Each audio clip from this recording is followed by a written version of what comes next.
बिस्मिल्लाहिर्रहमानिर्रहीम, अस्सलाम वालेकुम। एस प्रॉपर्टी में खुश आमदीद कहते हैं और उम्मीद करते हैं आप लोग भी खैरियत से होंगे। अच्छा जी, ये ब्रांड न्यू पोर्शन है। वीडियो को पूरा देखिएगा, स्किप ना कीजिएगा। लोकेशन बताएंगे आपको और पूरी पोर्शन की डिटेल बताएंगे आपको, इसकी डिमांड बताएंगे आपको। सही है, गुलिस्तान जौहर ब्लॉक 1,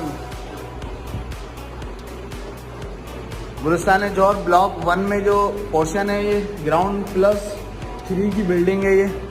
सही है, ब्रांड न्यू जो है पोर्शन है ये। और इसकी लोकेशन जो है कॉन्टिनेंटल बेकरी है, कॉन्टिनेंटल बेकरी के नियरेस्ट है ये।